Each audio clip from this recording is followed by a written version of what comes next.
Welcome to Debt Proof Living with Mary Hunt. Today's episode is brought to you by Mvelopes. That's M like Mary, Velopes. Mvelopes uses the tried and true envelope budget system all in one easy app. Give every dollar a purpose. Mvelopes.com. And now here's Mary. Hello, everybody. I'm so happy you're with me today. This is Debt Proof Living with Mary Hunt. And this is very, very exciting because guess what? We have a guest. I'm so thrilled that Erin Chase, the $5 dinner mom, is going to join us today. Welcome, Erin. Hello. Thank you for having me. I'm so excited to chat today. This is great. I have followed you for so long, you won't believe it. But first, I want to let my readers, my listeners know more about Erin. Erin Chase, she's known as the $5 dinner mom. I know, nobody can believe it. We're going to have to get into that with her. She says that she has a little problem. She cannot make a meal that costs more than $5. Even if she tries, her brain just will no longer allow it. Through her websites and classes, $5dinners.com, $5 meal plan, grocery budget makeover, my freeze easy, my efficient kitchen, electric pressure cooking 101.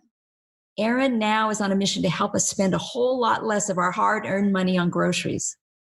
Erin is a Texas native graduate of Texas Christian University, the TCU Horned Frogs. A few short months after graduation, she found herself, in the Dominican Republic as a missionary and a high school teacher. She learned all she needed to know about meal planning and grocery shopping on a budget, all in a third world country using foreign currency. Back in the late summer of 2008, Erin began couponing, loving the challenge of coming up with meals that cost under $5. $5 for the entire meal. That's just not per person. And one night, as she was cleaning up the dishes from dinner, she thought of this phrase, $5 dinners. The first website was born. Now, she and her husband and their 4 boys live in Texas. When she's not couponing, grocery shopping, or blogging, Erin enjoys date nights, training for and running half marathons, hanging out outside, reading, and hanging out with her girlfriends. I'm so happy you're here, Erin. I can't wait to learn more. But first, I have a little story to tell. I was sitting at my computer. I can almost tell you about the year. I might be a little bit off, but I was getting a lot of email, a lot of things popping up. And there was this TV chef named Rachel Ray who popped up on my screen. I don't know why, but she had a guest on her show. And it was this amazing woman, young girl, actually, looks just about the same as you look today, exactly. She had her on her show, and it was just the most amazing thing that she was confident that she could make dinners for $5, not just per person. And you blew Rachel Ray and her audience away. Now, tell me, had you been doing this for a long time, or was this kind of new for you? Well, when first of all, I love that you caught that segment. I've been on Rachel's show twice, and the first time was in April of 2009. And I started $5 dinners in August of 2008. So it wasn't that long after. And they featured me in that first segment in people who were saving money across America. It was just, random people. I just happened to have a blog that went with it. And how I ended up there is she and Whoopi Goldberg was a guest on her show. We're talking, around the same time I started the blog, they were talking about like a fat tax or something like that. Like insurance companies were going to charge people if they didn't lose weight. And this was, 2008. And they were talking about how eating healthy was too expensive. And I was like, excuse me, I have a few things to say about that. So I wrote in on their website, just wrote into the, have me on your show. I maybe wanted to be on the show, but I didn't really know. And 6 months after, so that would have been August. So it was not long. We taped and it aired very quickly. So probably March, they called me and were like, hey, we like what you have to say and we like what you're doing. We're going to send a crew to your house. And I was like, wait, what? So yeah, there I was. And then I went back again to share some recipes from one of my cookbooks a couple of years later when those were published. Well, that helped to launch your career, definitely. But I'll tell you something, Erin. I have followed you. I am so excited that we may be able to do things together in the future for my audience, because you fill a niche that nobody else does. But now listen, I mean, you've got to be absolutely truthful with me here. You have 4 sons and a husband, okay? 5 male eaters and yourself. $5 for a dinner. Tell us what does that mean? Does that mean $5 for just one dish, or is that the meal? Explain that to us. So I think that it's more of a different way of thinking about your groceries and a different way of thinking about how much you're spending on a meal. So when I started $5 dinners, it was in 2008, and I had 2 very young boys. Now those boys are teenagers, and they, it was a little bit different. Now I would say I'm making $6, $7, maybe $8 dinners. It just because I need more protein to feed these people. But the idea is, don't get hung up on the $5. What I want you to hang up on, and I want you to dial in on, is how much are you spending per meal, and what can you do to reduce the overall meal costs, right? So when $5 dinners very first started, and I still try to go for these price points, but it really, and we'll get into this in a little bit, but the protein cost is really the most important, because that's generally the most expensive part of any meal. So $5, a breakdown of a $5 meal would be $2.50 a person for protein, $1.50-ish for veggies or fruit, and then $1-ish for starch. And starch is generally whatever the carbs are. Let's say if you're doing a kind of a food plate balanced meal. Right. And so starches are super cheap. I mean, you can do rice for 4 people for 20 cents, right? Or less even. So it really, if you're just keeping it very simple.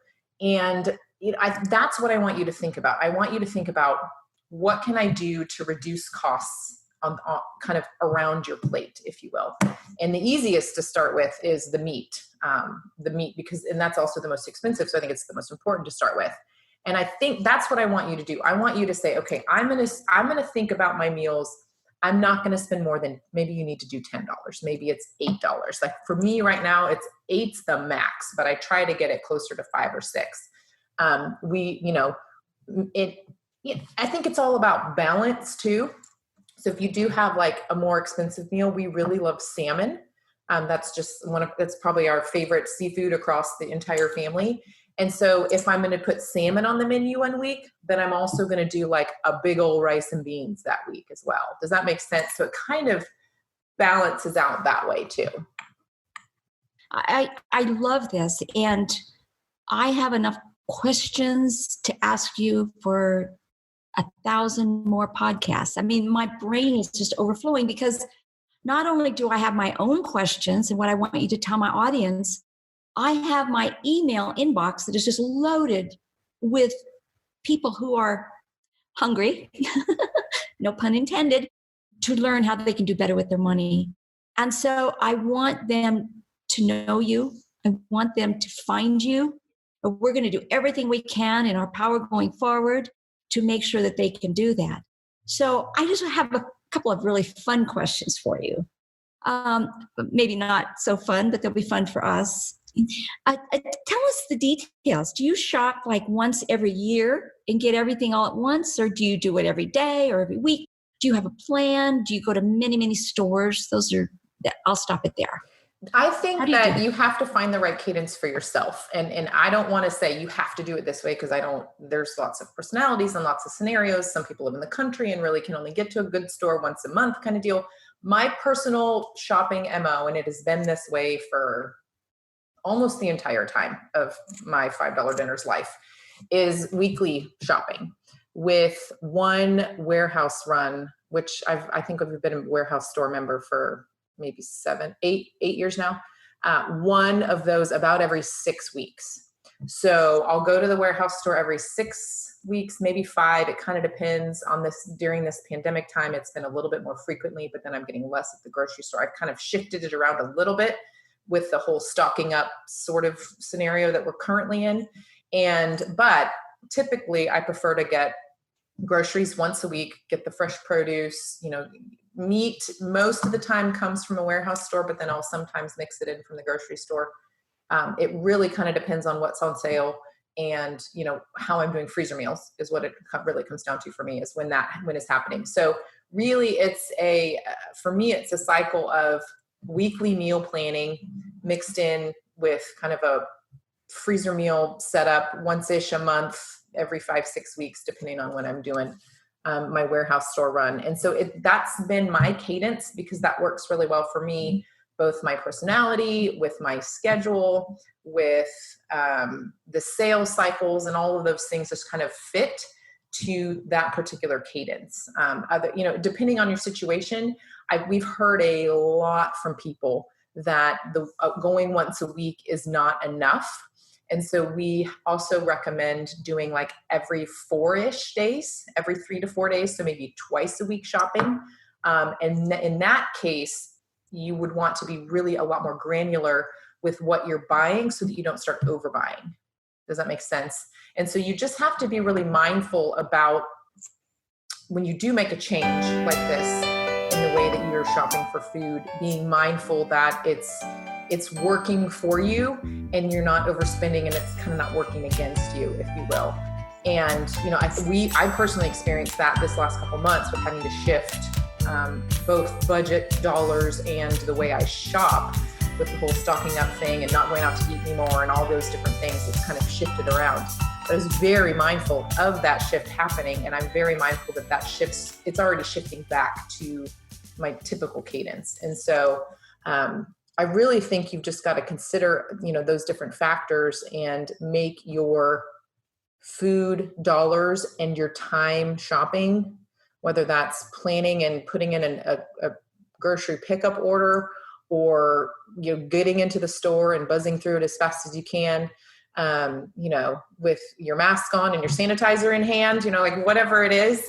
But just being very mindful of the way that you are spending your food dollars. Let's take a quick break for just a minute. Hi, I'm Julie, producer of Debt Proof Living with Mary Hunt. Many of us have the experience in our lives of living paycheck to paycheck. And many people, I know it well, have a difficult time following a budget. But not managing our money is a leading cause of stress in our lives. That's why Mvelopes created a simple, affordable envelope budgeting program that just works. Mvelopes helps you take control of your future by giving every dollar a purpose. Every dollar, a purpose.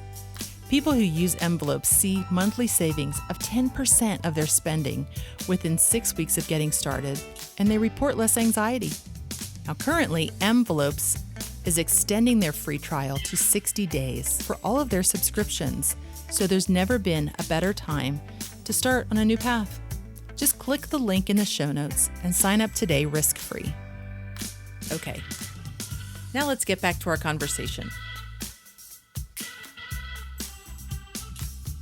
You mentioned the pandemic, and it has changed our lives in lots of ways. And I know that you lost your father recently. You've been through a lot. I think you had some housing issues, right? Didn't your house flood or something? Yes. It's easy to stick to all these plans when life goes as we plan. But I'm just thinking how wonderful it is. And I want to ask you the impact that this whole thing where you have your money in control and you're doing all that. Did that make things easier? I mean, I just want to know how do you get through really, really tough times without just throwing it all up in there and say, I can't do this anymore.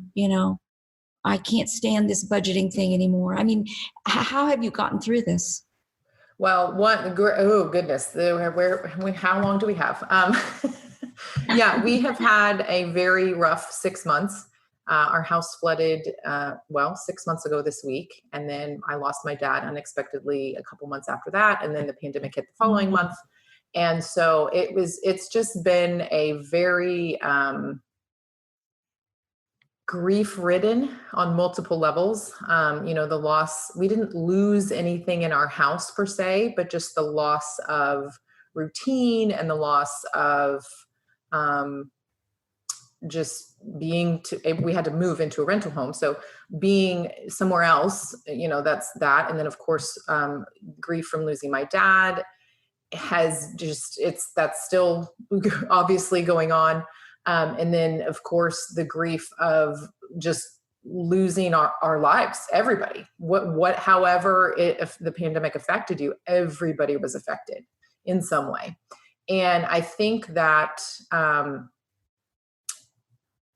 in some ways, the very first thing that I did when the whole pandemic thing hit was, what are we not spending money on now?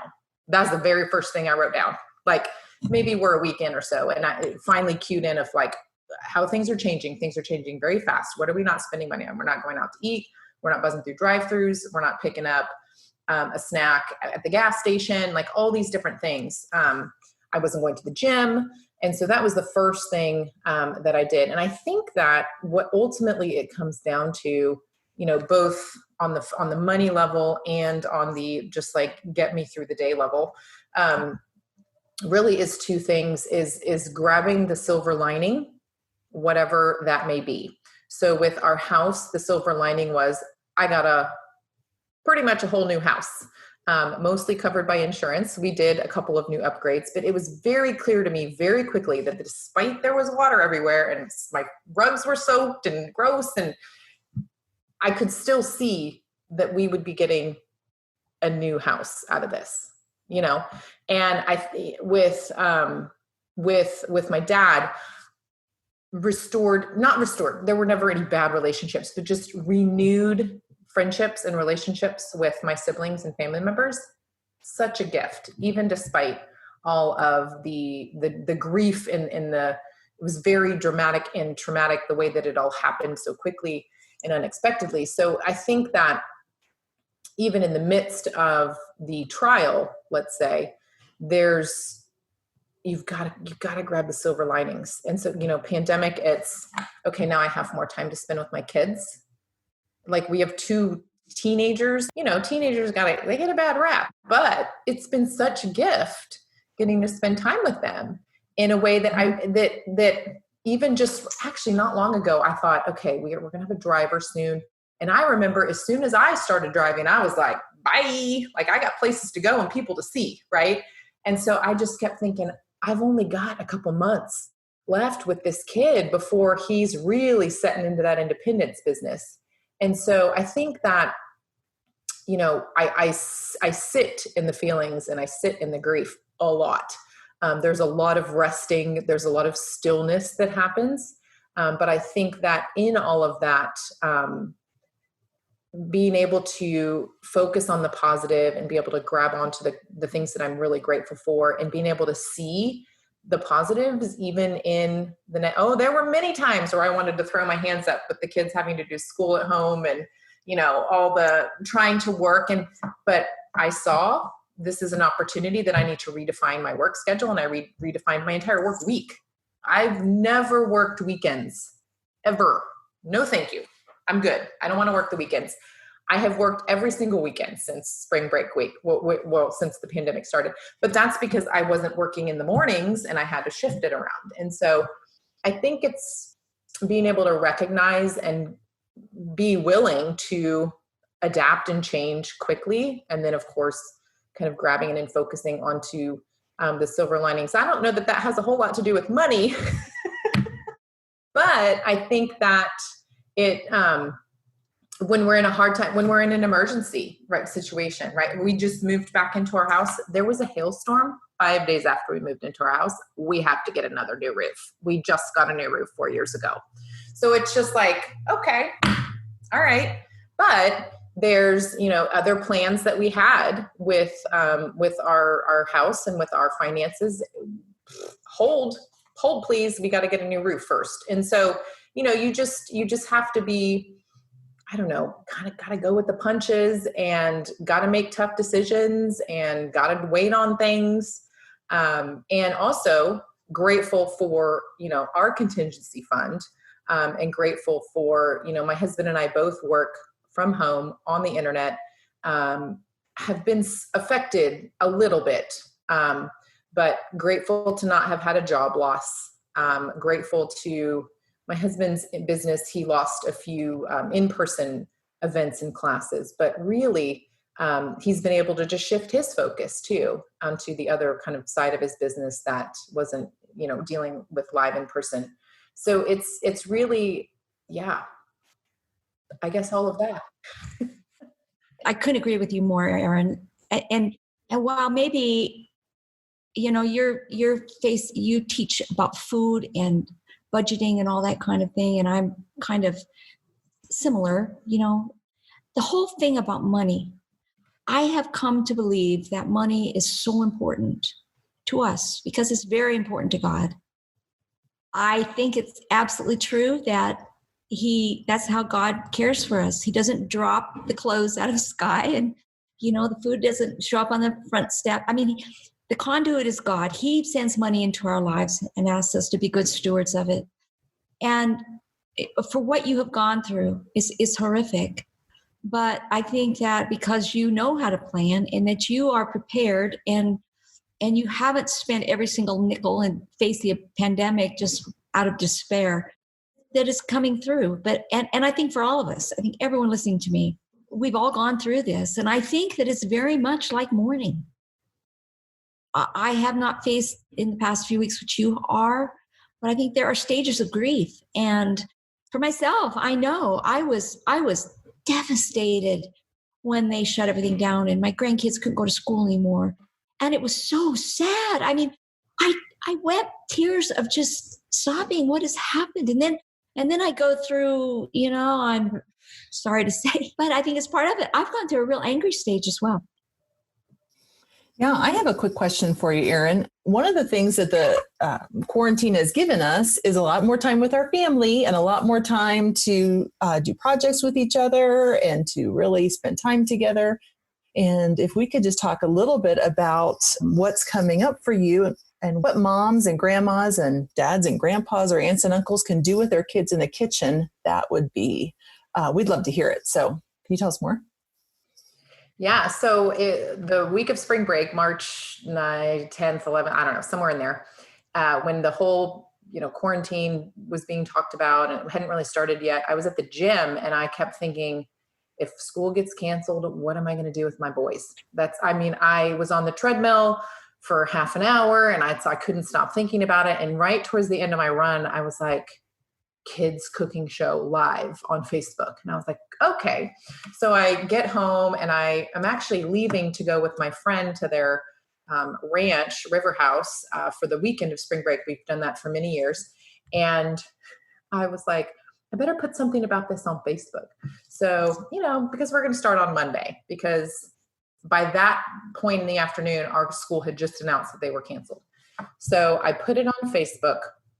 Fun fact, there's no Wi-Fi or cell service at the ranch. So I had no idea what was going to happen. So I put the recipe list. I had written it down on a piece of paper. My husband is driving. I'm making a Canva image on my phone and I posted it right before we lost cell service. And so the next afternoon, my friend and I walked down to the neighbors where they have Wi-Fi and I checked in and I was like, oh, okay, we're going to have a couple of people with us on Monday. So then I posted an ingredient list real quick and I'm texting Lauren, help, we got to get this out, go. So anyways, the kids and I did cooking lessons. We did 4 weeks, so 20 lessons plus the freezer cooking session over in March and then into the end of April. And really, it was just such a gift to us. And it's been such a gift to other people. I haven't cooked lunch since then. Nothing. They're home all the time. They make their own lunches. Most of the time make their own breakfast. Sometimes I jump in there because it's fun to be all together there in the morning in the kitchen. And really, it's taught them so much. And it's been, I love to cook. I'm a food blogger. I am here for it. But it's also nice to equip them and to kind of work myself out of the job. So we did all of those lessons and decided probably about halfway through that I wanted this to be longer than just through this quarantine. I wanted it to be longer. So I changed it from, school cancellation kids cooking lessons to Whisk Kid, which is a play on whisk and whiz.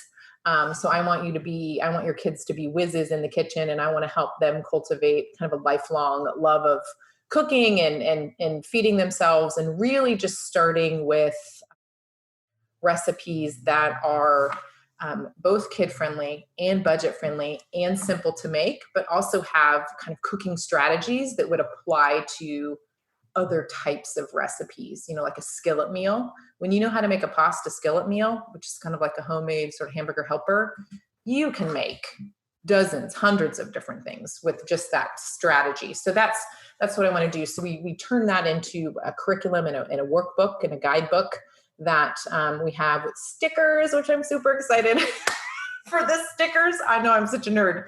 And certificates for completion. And so really, it's got everything you need: recipes, the guided videos, the shopping lists.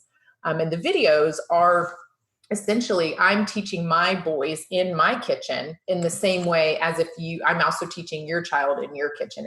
It's filmed and taught in that way. So all you got to do is get the ingredients, which you probably have a lot of them already, and then just let me teach them, while you're kind of watching from the corner. So that's the idea behind Whisk Kid, which I'm super excited about. I'm actually going to have my boys, I worked with one boy at a time. And so they learn certain things with me, and I'm going to have them go through this summer the other things that they didn't learn yet. So they'll get their whole complete go at it with everything. And, it's still very unknown, at least the time we're recording this, what school's going to look like in the fall. And so this is meant to be a tool that can help you any time of year, not just the summer, not just in a quarantine, not just when school's canceled. But it is something that, will enrich your kids in your life with doing the lessons. Yeah, we're looking forward to it. I'm so thankful that you shared that with us. And again, our hearts go out to you for what you have been through. But oh my goodness, the growth and the fact that you've got 4 young men and a husband there with you, and what God is going to do in their lives is just fantastic. So I know that we've just barely scratched the surface. We've talked about the big picture things, and I hope we can do this again. And as I said, I hope that we can do a lot of things. I want my listeners to know that Erin has a prolific wealth. I guess it would be called a bank of intellectual wonderfulness, where she teaches at her recipes. Oh my goodness. If we could all just learn to cook as well and to spend as little, it would just impact our lives so much, especially going forward. Because I'm not going to hide the fact that I truly believe we are headed for some time, years of inflation. I mean, you can't print the kind of money our country has printed to help us get through all of this without that having a long-term effect. So we are blessed to know ahead of time. We've got to learn to be frugal. We've got to learn how to do everything for less, to cook at home. And the queen of this is Erin Chase, the $5 dinner mom. So thank you so much, Erin. We're going to put into the show notes below all of her contacts, how you can learn more about Erin, how you can start doing so much better. Stick with me, stick close, because we're all in this together, and we're going to save time and money every single day. Thank you for having me. It's a joy to get to share with you guys, and I look forward to more. Thank you, Erin. Debt Proof Living with Mary Hunt was created and hosted by Mary Hunt. Produced by Julie Emerson with Harold Hunt, executive producer. Save time, save money every day. Make it easy on yourself. Become part of the community and subscribe for free at everydaycheapskate.com. That's where you will find all the ways you can follow Mary, Everyday Cheapskate, and Debt Proof Living. Thank you for listening.